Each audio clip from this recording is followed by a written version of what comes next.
Welcome back to the 2-Pointers podcast. I'm Trevor Everett. I'm here to talk today. We're going to do the NBA. We've got some really cool stuff here. We're here with Julian from On the Clock. Julian, how are you? Doing all right, Trevor. It's a good night to talk some hoops. Appreciate College having and- you on. Yeah, a lot going on. Obviously, like you just said, college and hoops. Jeez, I'm already thrown off. College and the NBA. To make it less confusing for those of you listening, whenever you are, I'm going out of town for. It's going to end up being almost 2 weeks. So what this is, you're going to hear the NBA one like normal on Wednesday. Normal recording day, normal posting day, all that stuff. It'll go out Wednesday. Day before Thanksgiving, you'll see this. We're going to do NBA report cards today, we're going to call it. This is more of an homage and shout out to Ryan Russillo, who does NBA midterms, because if you look at the NBA like a couple of semesters, which it really is because of how long it is, he does NBA midterms every couple of months. It's really, really good. It's basically his way of getting his thoughts out there on every team. This is kind of our way of kind of an abbreviated version of that, where his can go a little long. Ryan's a little long-winded, but shout out to Ryan Russillo. This is our report cards. So grades on teams so far in the first month of the season.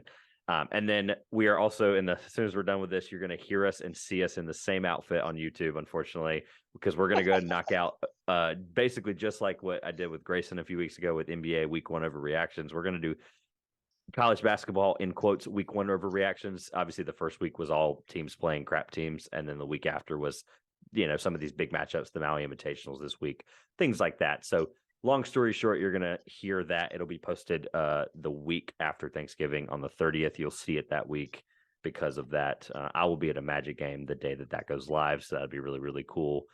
Expect some cool videos, social media posts from that, obviously. But missing Caleb today. His birthday's tomorrow, so happy birthday, Caleb, when you're hearing this or when you're seeing this. Feel free to or remember to tweet Caleb. His tweets will be in the description below. Tweet him happy birthday tomorrow when it goes live. So. All right, I think I got everything out in a matter of 2 minutes or less. Anything you have to say before we get started? No, that was a really well done intro. I didn't write anything down, so it was completely off the top of my head, and I was really worried I would forget something. But here we are. If anybody has any questions or problems, they can look in the description. It'll be described there as well. So, all right, we're going to start with the Atlantic Division. We're going by division only because it's less complicated. It jumbles up the records of some of these teams a little bit. Come to find out, I still accidentally did it in record order. That's besides the point. So we're going to go Atlantic first, and then we'll go from there, and we'll start in the East. With the Boston Celtics, what do you have as a grade for the Boston Celtics? What does their first month report card look like? If I were to give them a summer report card, it would have been a C because of the whole Ime Udoka snafu. That's a good point. But given how they're playing this season, Jason Tatum looks like an MVP candidate. Much to my surprise, for those of you who have ever listened to me talk hoops, I'm not the biggest Jason Tatum advocate. I have criticized him on numerous occasions. Called him a lesser Kobe Bryant, which is not an insult to Kobe Bryant. Called him a guy who can't ever lead a team to a championship. Called him a 1A, and I've thought that Jaylen Brown was the better player on that team. But last finals he kind of was, but he besides was the point. I'm with you. It's besides the point, but Jason Tatum looks really good and has upped his game, and I think you can't really give the Celtics anything other than an A+. They're the best team in the East right now. This is why I like doing this, because obviously these are going to have to be like small, not arguments is the right word, small debates, because this is the debate show in this case, so there's 2 of us. I give them an A-. Obviously, we have no reason to argue over why it's A+ versus A-, but I have a couple of things to defend A-. They're 20th in defensive rating without Robert Williams, which is a pretty big gouge, but also it's early in the season, so that number has to be taken with a very large grain of salt. I had Tatum as playing like an MVP level on both ends of the floor written down verbatim, so you pretty much hit that exact point on the head there with me, so we agree there. The both ends of the floor is really important. He's basically excelled in every defensive metric that isn't a generic box score metric this year. It's kind of like last year. Remember last year when everyone was like trying to give everyone but Jokic the narrative for the MVP? Yeah. And Jokic's advanced stats. Do you remember last year? They were literally like stupid off the chart on defense. Like it made no sense why Jokic was that good defender. Oh, 100%, yeah. It's essentially what Tatum's doing defensively this year. It's kind of wild, and we're only 17 games in. So, long story short, that's where we are with Tatum right now defensively. If he keeps that up through game 50, game 60, it will become a national conversation for sure. And I like what I'm seeing from Joe Mazzulla and their first in offensive rating. So I'm with you. A+, A-, A, doesn't matter. I gave them A- because they are struggling defensively, relative term wise. And they're comfortably and carefully the best team in the East, but they're not. A couple of things going wrong here and there. Marcus Smart not playing that well can hurt them. There's things that are happening around them that, like, hypothetically, they also haven't played that strong of a schedule. I'm taking that in consideration a little bit, but it's okay. A- is the same as A+, because really any A is good. You'll see there's a couple A- in here I have for teams that probably should have higher ones, but I'm tapering expectations based on, like, in this case, the 20th defensive rating. I think is important to keep an eye on. If they're 15th or 10th or 12th or whatever in a couple of weeks, then they're probably an A or an A+. So who cares at that point? Yeah, I think that's going to change when Robert Williams comes back. But for now, I can see the concerns. Yeah, and like, it is what it is. Why are we arguing about the A- part of the Boston Celtics? They're the best team in the East. Who cares? Like, it is what it is. The Toronto Raptors, I will go ahead and throw out there to you because I'm curious what you have. I have them as a B-. Despite a ton of injuries, they've stayed afloat at 9-8. That's a generous B- only because I think there are things about them that I like offensively, and there are things about them. I'm sorry, backwards. There are things about them defensively that I like, and then there are things offensively about them that I do not like. And I have to weigh them. But Siakam before the injury was on a rampage, and I don't know if you know what the numbers are on this. They blew my mind. Hear me out on this. 24.8 points per game, 9.3 rebounds, and 7.5 assists for Siakam. Yes. What? Yes. Pre-injury. He hasn't come back since the injury. So these are all subjective to now. He wasn't, obviously they don't have a dedicated playmaker. And I'm saying Fred VanVleet isn't one, but he had basically stepped into that role for them in those first couple of weeks, kind of figuring things out. I think Nurse was trying some new sets too. But long story short, B- because they've basically been able to find themselves second in the Atlantic, despite having at one point VanVleet, Siakam, and Trent were all out for 3 games in a row. So yeah, I was gonna give him a B. I mean, I think that they might have gotten a B+ if they didn't randomly decide to press in an overtime game and gift the Hawks a buzzer-beating lob attempt. Yeah, that was That bad. was awful. I just defended their defense and praised it, and then they did that. You're right. That Good was point. that was comically bad. It was horrible. And I think that Scotty Barnes has been good, but he hasn't, like, there are other people at On the Clock who have made claims that Scotty Barnes is the There's next only Kawhi 3 of Leonard. us. Well, Quint made the claim that There's Scotty only 4. Barnes. Sorry, you're right. There's only 4 of us. Quint made the claim that Scotty Barnes was probably the next Kawhi Leonard, and that's not looking like such a great take so far. He's still not quite there yet offensively. I mean, he's been good, but I Year 2, think right? that. Is it year 2 or year 3? Am I getting mixed up? Yeah. So Look, he's a good player, but I guess if we're going off grade so far, there'd be, but I still question their ability to be a team that actually wins more than one playoff series. I'm with you. Oh yeah, I'm with you. Just like we were preseason, we were on the same boat there. Yeah, they just you can still see, like, Fred VanVleet is not a guy you want to have as your second best player on a contending team. Yeah.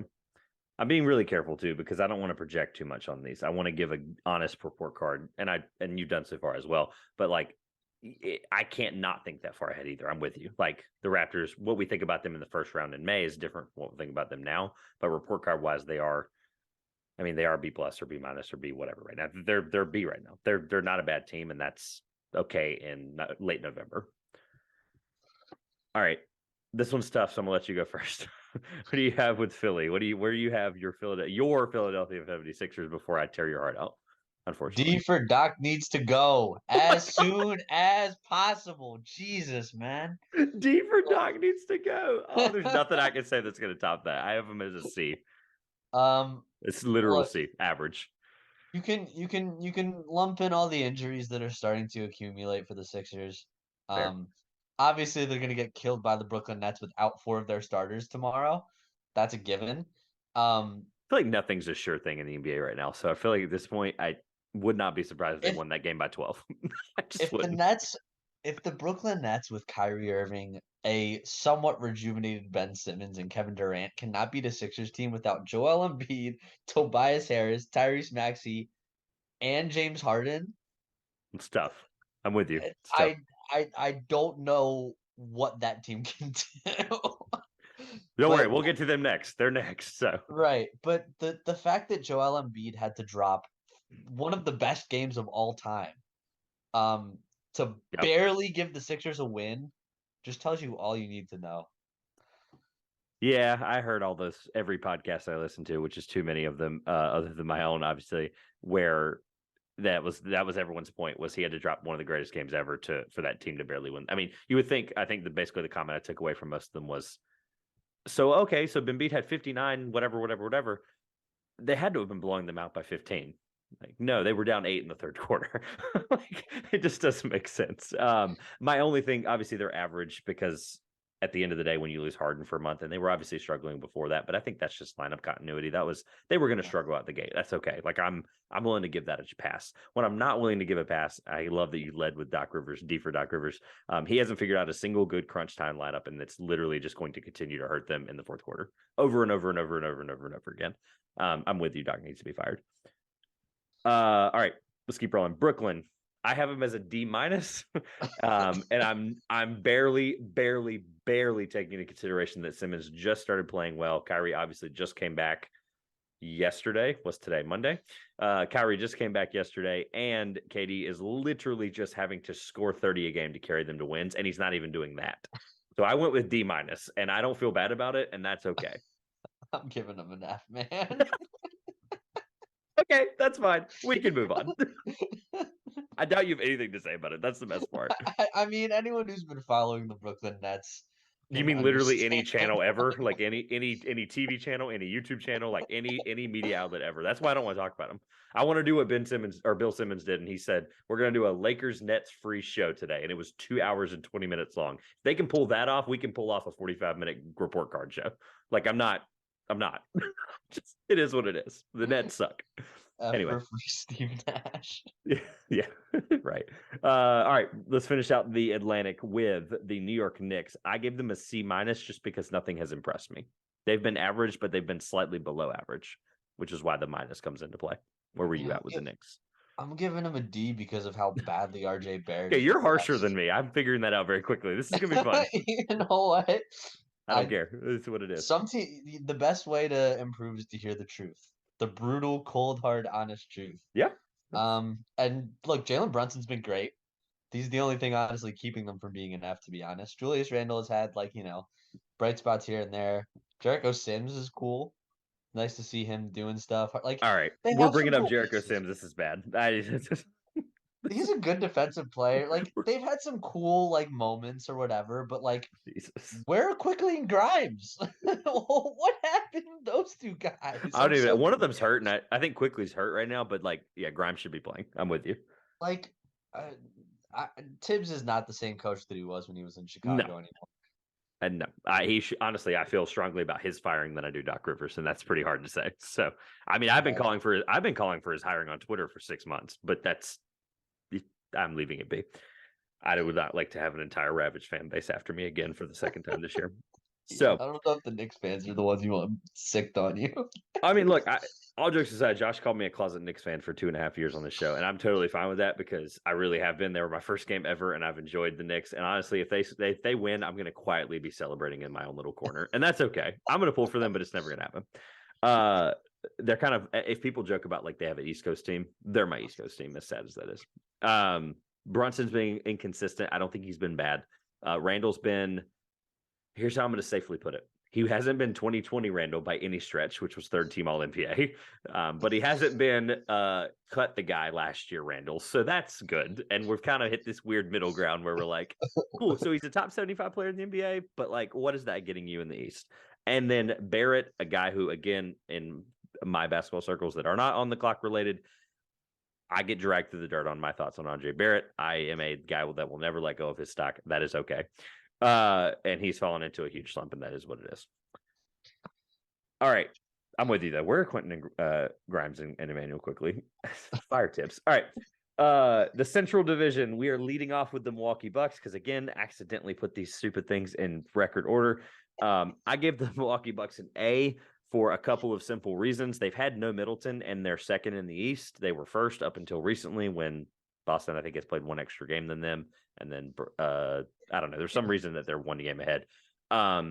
They're 22nd in offensive rating, which I think is a little bit eye-opening, only because it's like bottom of league, like bottom 8 is bottom of league when it comes to those statistics, bottom third, when they're the top team of that tier. But they're first in defensive rating. They're the best defensive team in the land, which, by the way, contrary to Boston's, they're 20 spots ahead of Boston. And you would think that they're both in the same tier right now. Obviously, again, take it with a grain of salt. I don't know. I have a bunch of points about them where I'm like, well, Giannis has reached this point. Like, I was going to have a whole 15-minute shebang about Giannis has reached this point in the tier of all-time rankings, whatever. I'm going to save that for this offseason when I'm bored. Except their kryptonite is the Atlanta Hawks. Their 2 of their 3 losses have been to Atlanta. Did you know that? I did not, actually. That's hilarious. My mind. Well, one of them was against San Antonio without Giannis. The other 2 were 20-point blowouts each time, one in Atlanta, one in Milwaukee. So their kryptonite is Clint Capella and Onyeka Okongwu, and we'll get to them in a minute. So the Milwaukee Bucks, I gave an A. I wanted to lay all that out as in case you haven't caught some Bucks games because they haven't put them on national TV because I guess they're just waiting until Middleton's healthy. I don't know. I guess so. They've been quietly not on TV.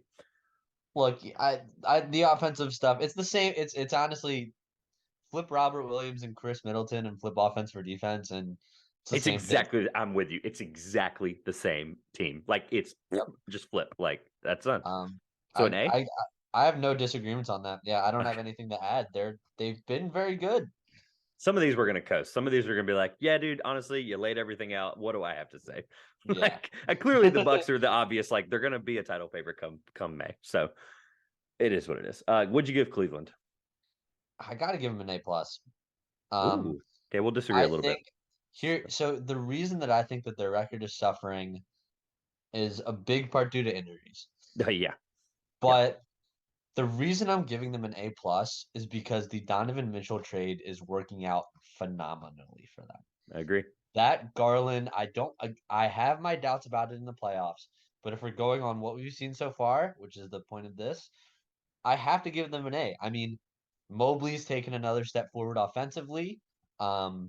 They have Karis LeVert playing well. Donovan Mitchell looks phenomenal. I mean, I don't think that they expected Donovan Mitchell to look this good, if we're being honest. I don't think anybody did, to be honest. I don't think anyone did. And they could easily have both of their backcourt players be all-stars. And they probably should. And all jokes aside, this is we're not there yet, but we're bubble Donovan Mitchell. He's almost there. And obviously he scored 51, a couple times in those series. I'm not saying that, but he's unbelievable. And honestly, those MVP power rankings that they do, and I don't believe in the MVP conversation until at least February, but the NBA has every reason to put the ladder or whatever they do, right? They do the big cool ladder thing, and it actually is pretty good every year. He's been top 5 in every version of the ladder. So deservingly. The 2 things I'll point out that I don't like. Well, okay, I take that back. One thing I do like, one thing I don't like is they're doing the thing that I've been calling for since Mobley got drafted is play him at free safety. And for those that are confused by what I just said while we talking about football, let him be let Jared Allen do what he's going to do. Let Jared Allen be Rudy Gobert. Let him stand there, let him move, let him do the switchable stuff within 15 feet. Mobley right now is literally playing more minutes. This blew my mind. He's playing more minutes not at the 4 and 5 than he is at the 4 and the 5. What? They're literally playing him like a rotating small forward that's just flying around and I love it. And they're doing the thing that I said. I've been calling for that since the moment he stepped on the floor for the Cavs. I said, play him as a small forward, but not actually a small forward. Play him defensively as a wing, fly around, let him need, because they can make these rotation sets where he literally still becomes the drop big if they need to in the last 5 seconds of the shot clock. He has the length to do that. I'm not getting into the basketball nerd talk. That's not what I expected to do today. The thing that makes me nervous is what I've said coming into the year. The Okoro, LeVert, Osman minutes. Those 3 guys together, one of them can have a great game. LeVert's been horrible for what it's worth. But the 3 of them in combination, that's the piece they're missing. They're missing that guy on offense that's just that 3 and D, that quote-unquote Patrick Williams, that quote-unquote Jay Crowder, which I think is actually a really good destination team. That would be a I'm great. I'm Yeah, on that. Like I I cannot like wait to that. do. If he doesn't get moved by the time we do our trade deadline show for On the Clock, like that's going to be the one I'm bringing to the table. I'm just spoiling it now. Jay Crowder for any combination of those three guys, I'm in. I'm in. They're a title team at that point, which I already laid out the title team case last time we got together. Sorry. I don't back any of those things up. I mean, I'm not walking back any of those things. To be fair, I think Cleveland can be in that position in April. Anything else about Cleveland? No, I have a buddy who thinks that they're title contenders already, which I've Yeah, had to me. talk him off the. I've had to talk him back a little bit, but he can believe it if he wants to. They're a good team. They're a Yeah. really good team. I was drinking the Kool-Aid on the last time we got together and talked about the NBA, obviously. So at Indiana, I have a C+, genuinely just because they've impressed me. The young guys are playing hard, and every now and then they'll catch a team like the Sixers. They'll just be able to beat them on a night where they otherwise wouldn't have if the Sixers were full strength. So it's good for the team like that. Obviously, their record isn't horrible anyway, but they're winning these random games that I don't expect them to sometimes. And I also like Tyrese Halliburton's step as a developmental playmaker. Having Benedict Mathurin, who's played really well, has helped that a lot. Obviously, that's just a given. So I gave him a C plus. Excuse me.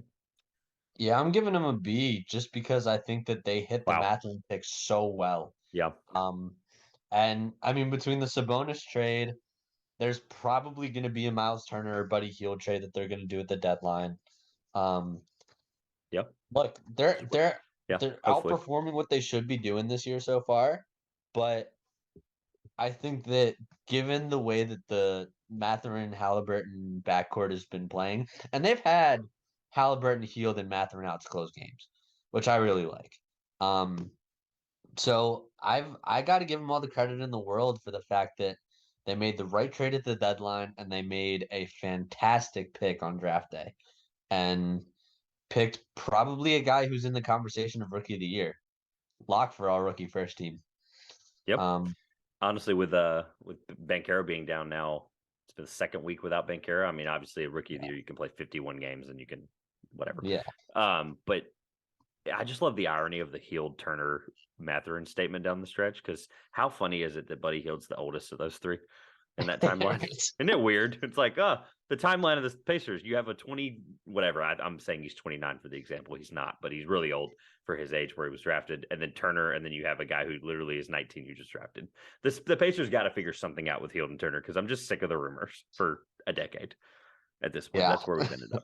I don't know if I said it, by the way. I had Cleveland as a B plus. You said A plus, but I just said B plus, and I gave you the reasons why. I don't know if I ever said it. I don't think you did say what your ranking was C for plus them. for Indiana, and you gave them what, a B minus because of the draft pick. Yeah. That's fair. Look, I think play wise they probably should deserve a B minus, but I think C plus because there's some things developmentally that haven't happened for some of the other guys that I'm waiting on. I can't wait to talk about Chicago only because I've already had this conversation with someone this week. So I'm just going to read you verbatim what I guess an in-law now to me, or soon to be in-law, reached out to me and was like, hey, casual follows the yesterday in the NBA series. I appreciated that. And he was like, I haven't had a chance to watch many Bulls games yet this year because he's a big Bears guy. Bears have been really good and hasn't had a chance to watch the Bulls as much. I said, okay, that's fine. I said, you want me to catch you up to speed? I will. I'll just read you verbatim what I said. And it was a Facebook comment, so I was like not being very punctual. I'm going to read it verbatim. Vooch is a below average defender. Ball being out doesn't help them. LaVine has been fine. Not good, but fine. DeRozan is giving people buckets, but that's all he's capable of at this point in his career. Patrick Williams' development is one that is going to not fit in the timeline of this team, unfortunately. And most importantly, I think Billy Donovan is a horrible NBA coach. Insane. Caleb's coach of the year candidate. Yeah, I should have walked off my set when he did that. I should have. I technically almost did. I technically did. I walked away from my microphone and let you close the show out. That was funny. But no, all those things are exactly what I felt coming into the year. And we're seeing, and I think we're reaching a point where people are surprised that they're 6-10. We shouldn't be surprised by all of that. All of that That's adds true. up. All of that adds up. You're like, oh, well, yeah. If you had told me that the first game of the season, I'd be like, okay, what are they at? Probably 7-5, 7-10, whatever. Like, all of that stuff is happening right before our eyes, and they're just in the Eastern Conference. That is bad. That cannot happen. The East is too good. Straight up. So, what'd you give the Bulls? I gave them a D. I gave him an F. You said one thing and then you were like, by the way, I gave him an F.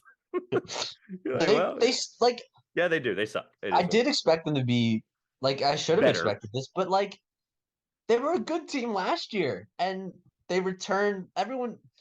The Patrick Williams thing bothers me so much because Yeah. every single year, the Bulls are like, yeah, Patrick Williams is going to take this giant step forward and we're going to be contenders. And he never does.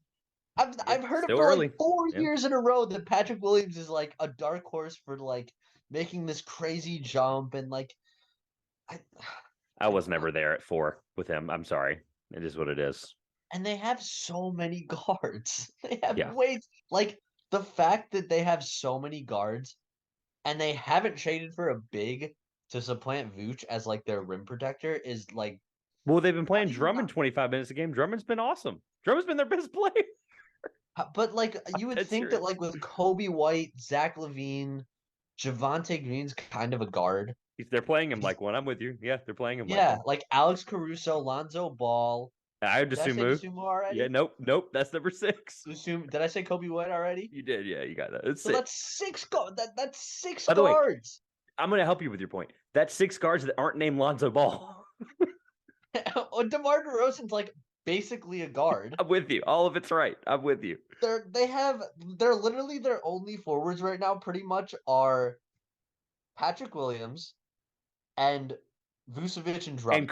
And Caruso in the third quarter because they literally play him out of halftime as a power forward. It's hilarious. Yeah, I know. They played Javante Green at power forward sometimes too. I'm just telling you what I see. I'm with you. I All of know. that's right. Can I tell you the only reason that they're a D? The only reason is we haven't seen this team with Lonzo Ball, and he makes that big of a difference. I really do. As a defender and as a playmaker, all the 3 of those guys don't play once he comes back. That's okay. I'm just so you confused forgot to why mention they don't Dalen trade Terry. for a wing. You forgot to mention Terry. So that's 7 guards. Dalen Terry, yeah, they drafted 7. they drafted another guard. Yeah. So I think he's gonna be really good. I am hopeful. But like 7 guards. I'm with you. How is he supposed to get into that backcourt? They have so many. We just forgot all of them. Like that's bad. I know. That's bad. All right. Let's for the sake of just flow, we're gonna go with Detroit next because we do have the Southeast and then the whole West. So Detroit, I'll be short and sweet with this. I have them an F plus, which sounds awful out loud. You're like, what F plus? Like what the hell am I doing? F plus. I know. Can I take? You can laugh. That's fine. F plus is only because Cade Cunningham just got hurt and he's probably out for minimum 4 weeks, maximum the whole season. So F plus because they looked fine in games where they're not down by 14 in the third quarter. Like when they get a lead, they're good. They're one of those teams. I hate to be that way, especially with the NFL. It's like this. When they have a lead, they're really, really good. But when they're down by 10, you're taking the under. Like they're never coming back. Exactly. So F plus only because Cade's probably out the whole year. I'm giving them a better, believe it or not. F plus sounds stupid. I know. I've been the harsh one. I'm giving them a C. I gotta hear why. They've been so bad. Purely because of the draft picks. I think they hit on both their draft picks this year. Who haven't looked good, but I know it's obviously their rookie year. I'm not being naive. I'm with you. I think that Duren hasn't been at his best, but I think Ivy has had games where he's looked really, really good. I think Duren's been better than Ivy. That's wild. Really? Wild that we disagree, to be fair. I don't think either take is wrong, but Duren, I think Duren in the moment that he needed to be because they don't have any bigs has been good because Stewart's been terrible. Like Stewart's been like so bad. And either way, Ivy has had those moments, but it's also just the fact that Duren, like, they just need to just be like, we're playing you 35 minutes a game and figure it out. Like, just let him have this year to figure it out. The Bogey trade was also so weird. Yeah, it still is. I'm with you. It's weird. I don't get it. Still, it's money down the road. Also, it's money down the road. People are also, I guess, but like, and then there's like your Killian Hayes believers who You mean Kevin O'Connor? He's the only one left. There is no belief. He is the one guy holding that stock. I saw Killian Hayes' apology form on Twitter the other day. Yeah, I'm not. I'll use that as toilet paper when I get a chance. I'm not signing that, man. What am I apologizing for? He hasn't nothing. done anything. Literally nothing. I'm using it as toilet paper. Yeah. The Detroit Pistons have their own conversation because I think they're worth warranting seeing how they play down the stretch. I think unfortunately they're just a testament to just too young and not going to win games in the East. I think if they were in the West, I don't think they win that many more games either. That's not what I'm saying, but just too young. I think they'll figure it out, though. This isn't the year. All right, we're on to the Southeast. We got 5 teams, and we're making decent time. So, Atlanta Hawks. I gave the Hawks a team that I, coming into the year, said, I'm going to be pretty strong on my feelings about the Murray and Trey combo working. And they've only played 25 minutes a game together. So, my whole point there, well, they've so much lineup continuity this year. It's actually insane. I'm with you. It's shocking. It's the 8th most played duo on the court for them. And I'll just reiterate this really quick, only because it got posted 4 days late, whatever it was.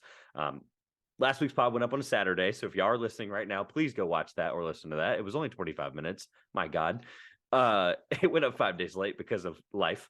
And I laid out a whole case on a couple of these teams, so I'll skip some of the teams, and I've given you less on some of these, and there's why. I did my 5 favorite things I saw. 5. That's all you have to listen to. 25 minutes. But I did that, and the Hawks were the longest segment about how Trey and Murray's lineup continuity and how there's combinations and switching. I went through this whole shebang. Quite simply put, they play really hard defensively. I think Capella and Okongwu is a cheat code. That's why they beat the Bucks twice by 20.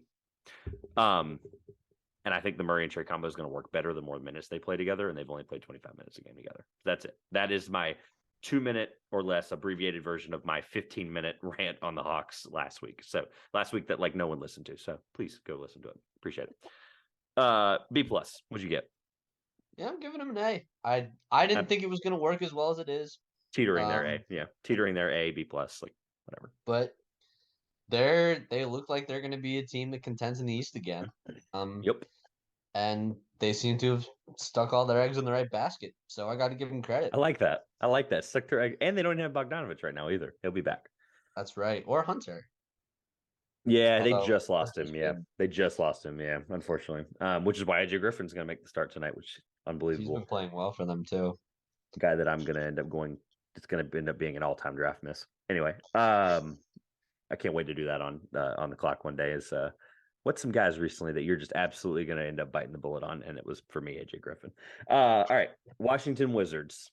I am just going to put my sock in my mouth, say A, and we can move on. A, because my God, they are 10-7. They're 10-7. Bradley Beal's missed 5 games, and they've won. I'm gonna eat a sock, and I'm gonna let you talk from now on the Wizards. They're 10-7. They deserve an A. I gotta give them an A, but I'm still waiting for the part where it's I'm waiting for the point where it stops becoming sustainable and they turn into the Washington Wizards again, and AKA reality set again. The carriage is gonna turn into a pumpkin at some point. It's 11:25. I'd say we got about Wizards fans, but we got 6 or 7 more games of you guys being 500 before they realize that they're the Washington Wizards and that they're supposed to be trying to get Victor Wembanyama to save their franchise along with Kristaps Porzingis. All of that's right. I'm with you. All of it's correct. Every time I look at the Eastern Conference standings and I see that they're above 500, I'd have to It's teams like them that single-handedly ruin my whole Eastern-Western preview rankings in the preseason that I've done for every year I've done the show. It's my favorite thing to do every year because it helps me really get ready for the year. And then I go, yeah, the Wizards are going to be the 13th team in the East. It's easy. They'll probably finish there. To be fair, they might finish there. But they probably they're probably going to be the 8th seed, and I'm going to be pissed off the rest of the year. It's okay. It is what it is. All right, Miami Heat. This is a team I wanted to talk about. I don't have a ton to say, but I'm curious there's a couple teams where, for the sake of time, obviously, I don't want to deep dive 30 teams, but there are a couple that the world has started to, or the NBA or basketball or the public or podcasting or whatever term I just used, has started to kind of open their eyes a little bit and start talking about them publicly about some reasons that we may not want to the last 5 to 10 years. I gave them a D+. And that's what I'm referring to with the public starting to come around on the Heat and maybe not be that good. Thoughts? I'm giving them a C. I mean, here's the thing is they still have Jimmy Butler. They still have Eric Spoelstra. They're one of those teams. It's kind of like the opposite of the Wizards. I think they're just going to be fine. C is fine. Yeah, I'm with you. C is average. I mean, I know they haven't played well, and there's been all sorts of issues with Spo's put it out weird lineups out there, and Weird is an Bam has understatement. been Bam's been flaky, and Lowry's been flaky, and Lowry just had a triple. I'm with you, by the way. He is flaky, but I'm just defending him. He had a triple double last night. He had a sure, 20. like He had a 25, 14, and 14 triple double. I just want to put that out there. Like like no, but like dominated. he hasn't been like He's been consistent. horrible. Yeah, no, I'm with you. He's been like he's He's had been games Kyle like Lowry. that, and then gone back to being like the Kyle Lowry, the Pat Riley called fat. Yeah. So 25, 12, and 14 stupid though. That's it not is. something Kyle Lowry's ever done, which is just I can't just remember the weird. last time we've seen him get a triple double. I don't know. It's just odd. Anyway. But it's like they're kind of the mirror opposite of the Wizards for me, where I'm like, yeah, they're not playing great right now, but I just think that they're just gonna eventually play themselves into the playoff conversation, and they've got Jimmy Butler. We feel pretty similarly. Only we differ on the fact of how we came up with the letter, and I would give them a D because of the Butler Adebayo Spoelstra belief.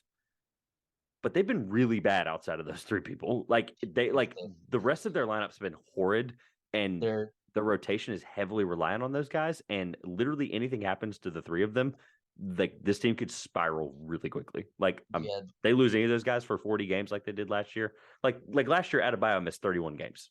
Like people don't understand that, and they were the first seed, and that's totally fine. But this is not the same team. This team is really bad. They've been spinning the undrafted free agent wheel for too long. Too long. And that's okay because you're going to have a reset year. They had a reset year 4 years ago, and that's how they got Butler. Yeah. Fine. They made the finals with Butler. This could be the next reset year. Just a nice nice soft reset. And I think a lot of people are going to start to open their eyes to them being a potential play-in team. All right. Orlando Magic. This one's quick for me. Outside of Paolo's hot start before the injury, nothing is really different about the Orlando Magic moving forward. Obviously, I think they can be. I'm not projecting anything. They're C-. I'm giving them a D. Like they have so many talented pieces that they should just be like the Bol experiment that's worked is cool. But they should be doing so much more experimenting. Yep. They have so many weird, funky, versatile guys. And like cool combinations that they can throw out there, and they're clearly tanking. Why not? Why not throw some sort of like? I know Paolo's not healthy right now, so you can't do this, but like some sort of like Bol, Wendell, Paolo, and Franz lineup with like Jalen and Jonathan Isaac. Literally just play Jonathan Isaac too. Why not? He's 6'11". Well, whatever. When he's back, like literally, I'm with you. In like 2 months, when they're all back, the tallest person or shortest person in your lineup could be 6'7". Just play a 6'7" and up line. Just do it. It would be so freaking awesome. Just I'm with you. Just do it. You're gonna. What have you got to lose? If you guys stink, you're gonna get Wemby and play him with 2 anyway. So makes no sense. It makes zero sense, and they absolutely should be playing stupid lineups. Like I'm with you, and that's the fact that in late November, that's what we've reached. It sucks. This is also a PSA to Paolo, even though you're not going to ever see this. I'm going to be there in a week from Wednesday. Please, by God, be better. I bought really good tickets to see you play. Please, God, be better. Please. All right. I'm going to be sad. I already have the expectation he won't be back. He is supposed to go to doubtful and questionable by the end of the week. That little weird like ramp up that teams do. That's by Sunday, and the game's Wednesday. And they don't have a game between Sunday and Wednesday. So if he gets healthy in those 3 days and they play the Hawks, I'm just saying. I'm also very hopeful, and this is just me pleading to you. So anyway, who cares? Can we promise to spend no more than 30 seconds on this next team? This is the last team in the East. It's the Charlotte Hornets. Yeah. Okay. Oh, no, you can. No, well, the Magic, yeah. We'll save the Magic because I think there's some conversation about the Magic later in the year. The way I did it last year was if a team has zero chance of making the playoffs, I save more stories about them to the end of the year where we deserve to talk about them more because playoff teams don't need to be talked about in February, March, and April until they play. Oh, I was saying Hornets F, move on. Oh, I thought you meant you had more on the Magic. Yeah, I gave him an F. I gave him an F, and I said you still have LaMelo, PJ Washington, I guess. It's just a bad year, and they need to just accept the fact that it is, and that's okay. There's nothing wrong with that. All right. We're in the Northwest now. In the Western Conference, we are going to cover now the Utah Jazz as the first team, and boy, does this feel odd to say out loud. I have an A plus, and I don't feel that bad about it. It's so weird, and that's okay. There's nothing wrong with that. This is one of those like what is Worldwide Wob tweet every time something happens to a team losing. It's like Kings fans, this is a safe place. Let it all Yeah, out. let it all And it's out. like Yeah. the best tweet he puts out every day. It's amazing, or every week or whatever it is. This is the opposite of that. This is a safe space, Jazz fans. You guys are awesome. Can I give them an F for being bad at tanking? Yes, yes, they deserve that. They deserve that. Yes, A plus, literally. Like But I, I, look, the bad thing is the only thing I have written down is Danny Ainge deserves to win Executive of the Year, even if they take the rest of the year. He they deserves Executive of the Year for this start. look So bad. say what you want about the Donovan Mitchell trade because he's playing well. They absolutely fleeced the Timberwolves. Oh yeah. Completely Oh fleeced. yes. At least the Um, Timberwolves. Yeah, the Cavs. I don't think they did, but yeah, the the Timberwolves. I'm Cavs, with you. the Cavs, they got a lot of value. Markkanen has been like one of their Yeah, best players. which is why I don't think they fleeced him. No. And so is Sexton. Sexton's been okay, but Jordan Clarkson is like loving this. He had 28 last night. He's Stupid. like, Like, he's off just like, yeah. yeah. I mean, like, what do you want me to do tonight? Just go out and score 25? Okay, sure. Like, he's playing without a care in the world right now, and I love it. I'm so here for Yeah. When that kind of guy gets to play like that, you know you're doing something right. I'm with you. It's a telltale sign of the fact that they're probably going to be 30-12, and we're going to be like, "What the hell is going on in the Western Conference?" Like it. it's It's exactly what hilarious. we're going to do. You're Looking going to at have the no standings clue is what to just think. hilarious right now. Oh yeah, no, that's why we're going to talk about this next team next because they're the team behind them. The Portland Trailblazers are the team behind the. They played on Sunday for the first place in the West. I just want to throw that out. Like, that was a conversation that was had online. Like, the Oh, announcer in the game was like, tonight's matchup between the Portland Trailblazers and the little pre-commentary they do when they have like 2 minutes before the tip-off. The color guy's literally like, hey, and tonight's game, don't forget, it's going to be for the first place in the Western Conference. And I'm like, and I'm not watching this game. I'm just gonna go do something else. Like, I just couldn't. It was bad. So I will be serious for a moment because this was my Western Conference. I'm gonna eat my sock team. I predicted them to be 12th in the West, and I'm just going to leave that where it is because that's where it is. My take on the Portland Trailblazers deserves to be Old Yellard. Okay, just leave it out back and let it do. If you've read the book, you know what I'm talking about. I'm trying not to get canceled. So they went from 29th last year in defensive rating, which is a good, valid reason for me to think they're 12th. They were 20. They were the second worst team defensively last year, deservingly so. And now they're top 10. They're eighth currently, but they fluctuated as high as 2 and as low as 9. That's a pretty good team, if you ask me. They flip it completely on their head, and they've missed Dame for a stretch of 3 games with the calf injury, and now they're probably going to see him without 2 weeks. They said 2 weeks last time he missed 3 games. I don't know. They're going to see him with that basically a combined 2 weeks missed time. And Jeremy Grant, I'm just going to say that I'm going to walk back some of the last 4 years of takes on Jeremy Grant being good stats, bad team, even though I'm not completely there yet. So B plus, and I feel a lot better now that this therapy session has ended. I mean, look, I'm giving them an A. I think that they're playing well. Simon still looks really, really good. Shaden Sharp is starting to come into his own a bit. He's shooting like white hot recently. I can't remember the stats offhand. Yeah, it Um, was something stupid. I saw it on Twitter last night. some preposterous, but like they've got all these like weird role playing guys that are like coming in and playing well, and Josh they've Hart. got Dame Lillard, Yep. Josh Hart, Nasir Little, Yusuf Nurkic, who's a guy that like people always forget is an NBA center for some reason. Well, he's been hurt a lot the last couple of years. I'm with you there. But yeah, Yeah, but like he's like a good center. he He's is. like a 15 and 10-ish kind of guy. Um, I mean, look, I don't think that they're a playoff team at the end of the day, Oh, but play in and then don't win the play in. You mean? yeah, I can Okay, see I was gonna that. say, yeah, because they're making the play in at this rate. The way if they play like this, they're at least going to be the top play in team. That's exactly Yeah. where they're going to, and that's I'm with you. I don't think they will end up being there, but that's at this rate. If we have nothing else to go off but the first 17 games, that's what they're playing like. I think there's so many teams in the West that are underperforming that I think one or two of them will step up. Great transition.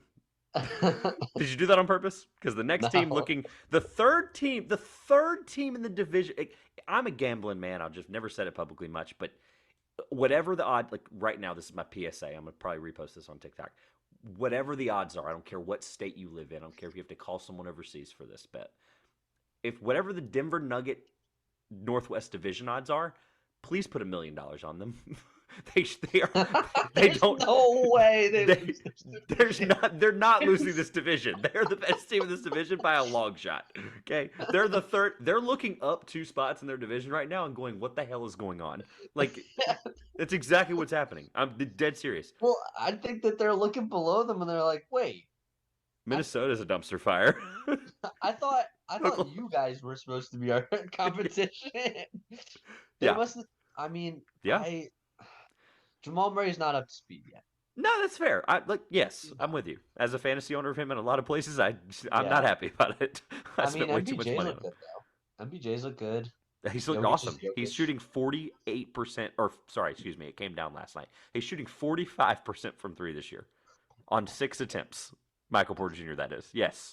I'm here for it. I am on the Michael Porter Jr. train. Like, I'm not getting off. Hey, he's back. All those takes preseason, his health depended on it. Yeah. What can I say? That's where we are. What'd you give him? Letter-wise? I'm giving him an A. Okay. I'm giving him a B. There we go. I think we should be closer on this. I gave him a B- because I think despite random Jokic getting COVID, whatever, stuff like that's going to happen, even though it is kind of weird. But stuff happens, but the point I made all offseason is someone has to step up in these moments in these regular season games that no one's going to watch because it's 10:30. Last night it was the Bones Highland game. The night before that it was the Michael Porter Jr. 30-point game.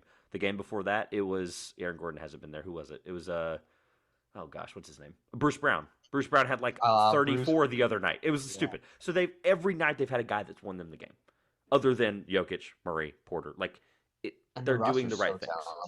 Yeah, they're doing. And KCP hasn't even been that good. I think he's going to get better. He's been really, really fine, but he's also I just haven't. I don't know.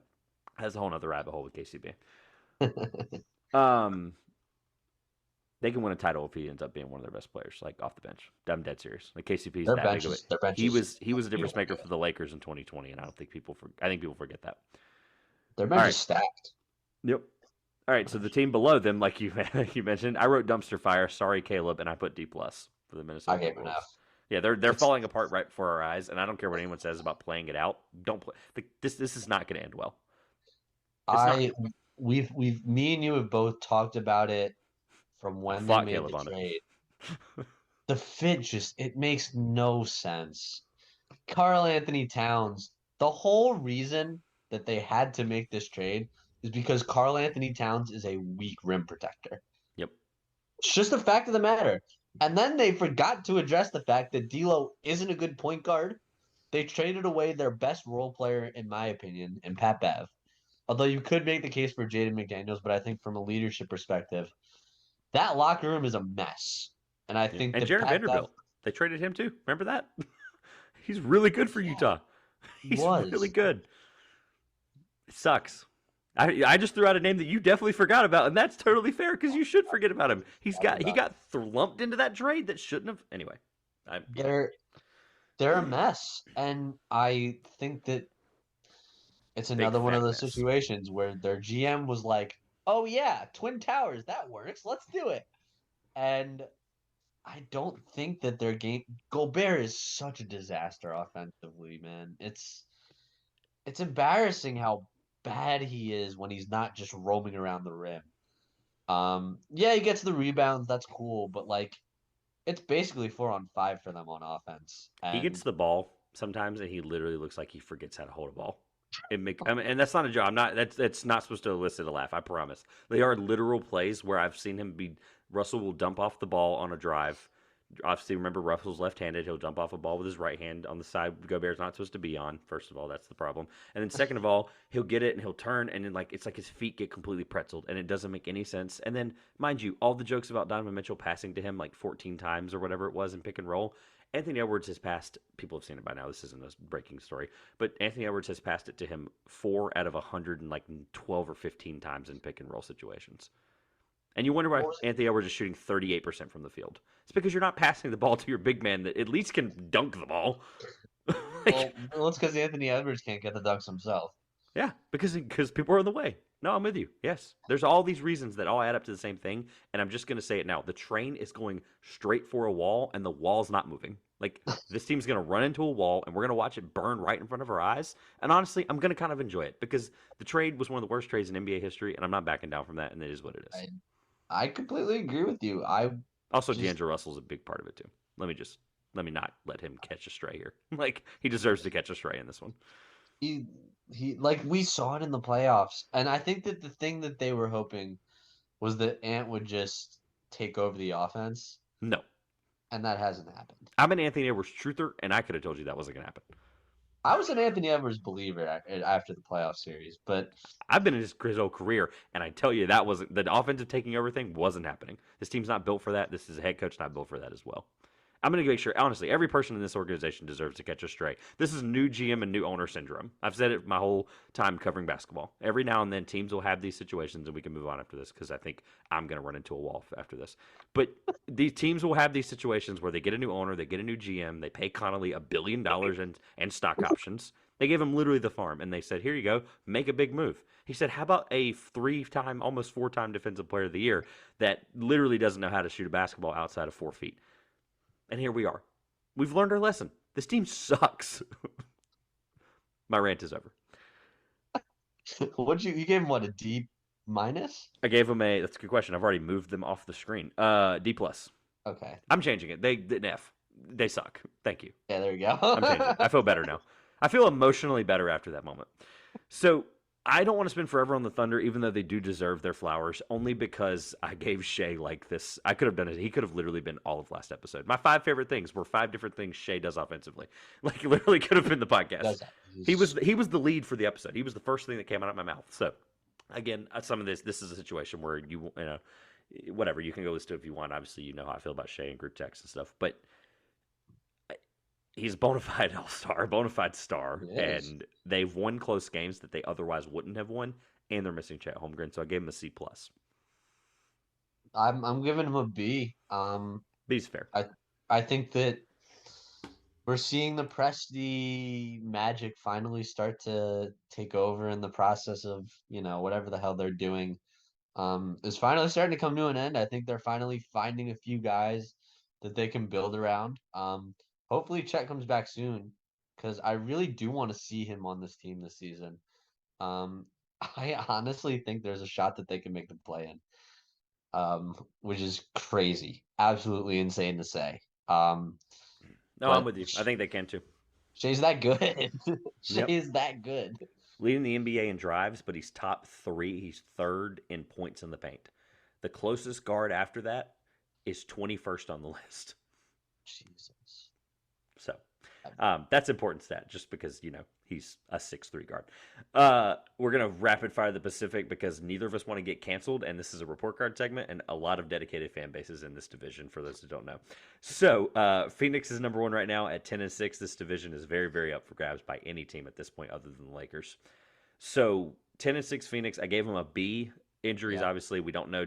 I don't know if Johnson officially, I think we're now a week and a half away from the injury, and I don't think we know if it's season ending. I haven't heard that yet, so it's not good. But that sucks. Cam Johnson's obviously a big missing piece. You're not going to get Jay Crowder to come back. Obviously, we don't know what they're getting from him. I don't want to project too much, but they're winning games. Booker's taken another elite step as an offensive scorer and playmaker and everything that he can do already. He's just done it well and better because Paul's not there. A B is fair, and that's okay. I don't want to overreact to them.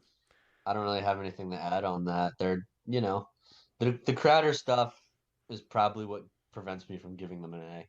Yeah, he's just not there straight up, and we don't know what we're getting. He's just left. What did I say I was trading him to earlier? I already forgot. Cleveland. Trade him to Cleveland. This team, I'd still feel fine if they got Okoro back. Like, that's not a bad trade for either side. Okoro would help the Suns. He would literally just be Torrey Craig, but can't shoot. He'll just stand there and do this. That's all they need him to do. That's literally all they get. With Cam Johnson, obviously, granted, he's a 15 points per game guy that could do the same thing and shoot. So that's maybe whatever. Yeah, anyway. Well, I mean, you gotta replace in small ways, I guess. This is the one I'm looking forward to. I gave them their own segment on on my favorite things I saw. So, and I hate to keep doing that to you this last couple ones, but like the Sacramento Kings are freaking awesome. Do you see the color behind my shoulder right now on YouTube for those of you watching? Light the beam. Do you light the beam? Do you see it? Isn't it amazing? I am keeping this on until they go on a losing streak. I'm dead serious. one of my buddies is a huge Kings fan. Oh, good for Um, can I meet him? I just want to meet a real Kings fan. I he's I don't out know he's out any. in Tacoma, but That's good. Oh, jeez. I will get him on. He was one of my roommates back in the summer. Just want to meet him. That's Massive all. Kings fan. I will give him a call There are and no real ones. I'm convinced, but I guess there are now because that freaking Modem One Center, whatever the heck they call it, is freaking popping every night. they're working. It's amazing. They're working. I I gave mean, him an A De'Aaron plus, by the Fox. way. I am too. Yes. Yes. Well, you know what the funniest thing is that when we did a pod with Urson, is that we had like just by coincidence, I think it was Davion Mitchell, Harrison Barnes, and Sabonis were three of our guys that we felt were underappreciated. And we're like, yeah, like, based on this, the Kings are making the playoffs. Oh, they And are. like Yeah. half jokingly, but like seriously, De'Aaron Fox has like he's there. The Fox like that Halliburton Sabonis trade, people clowned it at the time. Yep. But And they still do, kind of, believe it or not.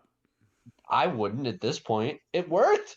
Yeah, people like I love when I'll see a random tweet, like not anymore, but in the last 6 to 12 months, I'll see a random tweet where a guy's like, and it's not a Kings fan saying it, it's just somebody like us who like covers the NBA in some form. They're like, hey, I think people need to stop like being idiots and saying that like stop acting like Sabonis was a throw-in piece for the Halliburton trade. It's like I love that. I like those tweets every time I see them because it's true. He wasn't just some throw-in. They got an all-star back. He's Period. consistently been an under. He's a double. He's like he in Indiana in his heyday. He was like a 15-9-7 guy. Yep. Like Shout out to Pick a Side who did a Laurie Markin. I was on a live stream the other night with Ryan Hammer and Riv from Pick a Side, and the Sabonis video got brought up. They did a Laurie Markin and Would You Rather. They're very very known for their Would You Rather's in the basketball community on TikTok. And man, Riv does not like Sabonis. So Riv, sorry, but he's been awesome. I had to give him that fair credit. The Los Angeles Clippers, the unfortunately better team than LA, but they're not by much right now. The depth is what is underperforming, which it's there. Like we know it's there and we see it, and it's not like they don't have it. We are all aware of that. It's just underperforming. Kawhi's health concerns obviously are there. I gave him a C plus. I think they'll be fine. yeah, I'm giving him a C. Robert Covington being out of the rotation is a bit weird to me. Yeah, it's I odd. don't really Something's off about that. doesn't make too much sense. Um, Like I DNPs think with no injury. I'm with you. Like it's complete just yeah, DNPs, no injury. It doesn't make any sense. yeah, and I think that they're a team that like we know what the talent is. Like when if Kawhi stays healthy, PG is still playing like an all-star. Like I am not concerned about him anymore. Especially not in the playoffs anymore. I think that that last play-in game kind of shook my pandemic P reservations about him. Um, Yeah. but they like they're another team that you're just like meh, you know, meh. So the next team, hold on. You smell that? Something's I do. fishy in the bay. Something's fishy in the bay. Is it Jordan Poole? It's the whole team. It's everything around him other than Steph. I gave him a C, and that's really generous. I'm just that's okay. I'm giving him a C only because I'm just giving you the fact that this is like we're talking second MVP Steph right now. Like, and he's Yeah, playing that good. However, he did this 2 years ago and they made the play in against the Lakers. barely. So here we are, and this is a So lot better team. We all know that. Like reserves here, I get it. Like we have our reserves, but something's off. let Something's me off about this whole ordeal, and I don't like it. let me clarify my D. Um, they have wasted 3 draft picks. Wasted. I mean, if you're referring to Wiseman being in the G League, that's one. What does Moody do? Okay, so I never did typical rankings. I just did, especially for the podcast sake, like I would do my actual big boards behind the scenes, but I never posted them. I used to do like I would pick my 5 favorite guys and then a sleeper in a draft, and he was number 2 in that draft for me as like just my second favorite guy. So I have my reserves about that eventually, and I think any other team, he's a 6 man at maybe at best, maybe at worst, depending on the team. I don't know. I think he can be better. I'm like again hopeful. I think there's stuff defensively that he's been able to show. But I'm going to give it to you for the sake of for the sake of this team needing to win a championship in this year basically or next year. Then yes, I for the sake of this example, I'm with you. Even Kaminga, That was the other one. I knew you were going to it, and that one hurts even more because he was number one on that draft for me. they're great prospects, but the Sucks. Warriors Don't have need him. completely screwed up their development. Yep. And I think it was weird because they had a season where they stunk, got three really good draft picks, used them all on three guys who are pretty talented but are long-term projects, and then went back in the championship mode, and these guys didn't get to develop last year. I think that hurt them a lot. But I think that that's why their depth sucks. Is yeah, these guys are a year older. I mean, Steph's still Steph, but Wiggins is like a good, like he's a solid starter. Draymond's a solid starter. You had the whole pool Draymond incident in the offseason. It was just like whatever. Like I'm sure they're past that. I don't think that's the reason, but it's not the same team that won a championship last year, at least so far. I'm with you, and I think they're worth tabling for now. I used to do a segment where I would call it Panic Button, and I'm trying to not do that segment as much early because I think it's still too early to panic on any team. Yeah, they're not quite at panic button. I think that I mean they're still like hovering around 500. Steph wins them enough games.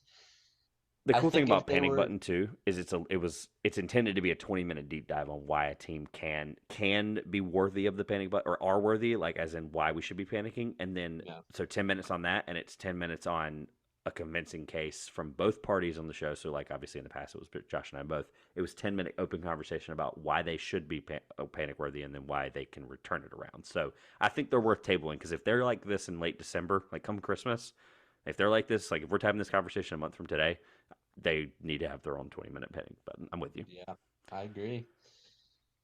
But I brought up panic button for a reason. It was my segue to the last team in this division because the team that deserves it right now for every reason above and beyond is the Los Angeles Lakers, who I gave a D because I think they're a letter grade behind the Warriors, and I think they're a good defensive team, and I think it's hilarious that they're playing well without LeBron because Anthony Davis turned into 2018 Pelicans Anthony Davis for 3 games. so weird.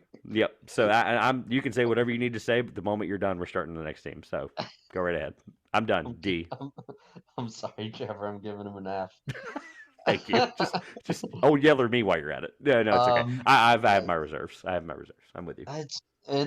I mean I look at this roster 10 different ways and I still don't understand why it's like they have no wings. They just they forgot to pick them up. Lonnie Walker is like basically their three, which is He's been ridiculous. playing unreal, by the way. He's just been He has chucking, and been he's been making the chucks, and it makes no sense. great. The fact that he's chucking threes, and I'm like, oh, I'm not happy that that's in the air. Like It's, it sucks. they so badly need to make a trade, but they just have three bloated salaries. And the three guys that they have on these giant contracts clearly don't fit together. Yeah. Um, I'm more intrigued by what they do in 6 months versus 6 days from now. That's yeah, bad. that's the thing is like I'm waiting for the trade deadline because LeBron's not the same player. I don't need to talk. I don't want to talk too much about the Lakers. They're Thanks. Just like we said about the Nets. We said the Nets suck and we moved on. Let's just do the same yeah. reserve that we have for them. All right, let's fly through the Southwest so we can. For those that didn't hear the beginning, we're going to talk about college basketball tonight as well, very quickly, for to be posted when I'm out of town. So relatively rapid fire. I have the Memphis Grizzlies as a B minus. The 10-7 record doesn't scare me because there's been some weird timing of absence and injuries. Like one guy will go down and then he'll be fine 2 days later, and then another guy goes down. It's just weird. They're fine. They're a B minus. Yeah, I'm giving them a B. I think that team is probably still one of the deepest teams in the NBA. Exactly. And I think the Zaire Williams thing is really good to note. Obviously, some people have their reserves about where he was drafted, but he's looked really good in the minutes they've given him, like the small-ish minutes they've given him, like the 15, I think is what he's averaging right now. He's been kind of like you mentioned deep. That was the first thing that came to my mind was like he's their eighth man and he's playing really, really well. So, all right, this is a team that I'm intrigued by because I think right this moment, this is going to probably age poorly, but right this moment, I have the Pelicans as a B minus as well. I think both these teams are the same tier, and if we're doing tiers, that they're going to be in it, and I'm fine with that because as of right now, I think that's totally fair to say that they're the same report card level grade. I So mean, I same I don't reasons too, want by the way. I don't want to give them a B I think I'm gonna give them a C. Just I think that they should like it's early and the West is very tight right now, but I think they should have gotten off to a better start. Given how much talent they have. I know BI's been out. I know Zion's in and out sometimes. I know they've had weird injuries, but this lineup's so talented, man. I Yeah. I thought that there would be given that the Jazz and the Blazers are at the top of the West right now, Yeah. is kind of a detriment to the Pelicans, I think. At least early, yeah, I'm with you. I think it's some of the same reasons as the Grizzlies, but every now and then they'll have these moments, and this is all I'll say. Every now and then they'll have these moments where when the lineup's playing together, they'll win these games against really good teams who are fully healthy, Yeah. and then they'll do the same thing the next night, and they won't do that. And it just like with the same lineup, they'll be like, "Okay, we just beat the Celtics tonight," and then the next night they lose to the Spurs. It just doesn't make sense.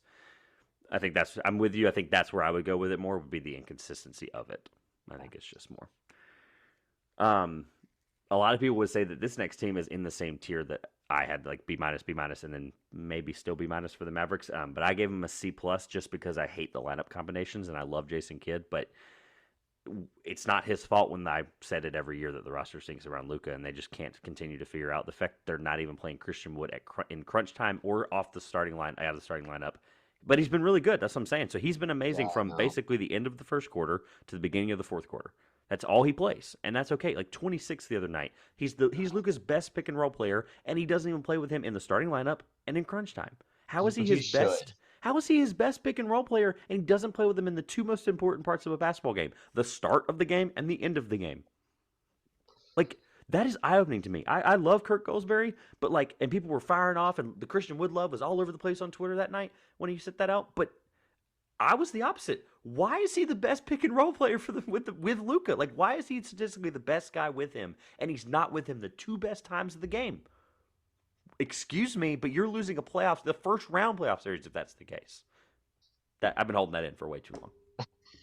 You That tweet came exploded out there. that team came out 4 days ago. That tweet came out 4 days ago. I was holding that in for 4 days, and that hurt.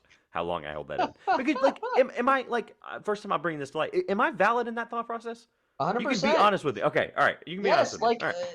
the Christian Wood, when they made the trade, I thought it was because they needed someone to be Luca's pick and roll partner in crunch time. That And was he's like the not. assumption that I made. Makes no sense. I don't understand it. It's mind-boggling. Why would you? I mean, Luca's carrying this team. Luca's in the MVP conversation. I'm giving them a C. But this team made the conference finals. I still don't know how. I genuinely have no idea what the hell happened to get this team to the conference finals last year. Yeah, And like the obvious answer is Luke is that good. it is. Yeah, Um, that is what and it so is. like it's weird for me to give them anything like better or worse because it's just like yeah, like they have Luka Doncic. They don't really need to, they're gonna go as far as he's gonna take them, and it's been like that ever since they drafted him. All right, let's rip the band-aid off on these last two teams at the bottom of the West, teams that we probably thought would end up here anyway. Uh, the Spurs, very simply put, obviously they've won 6 games, and that is shocking to everyone, as it is to me and you.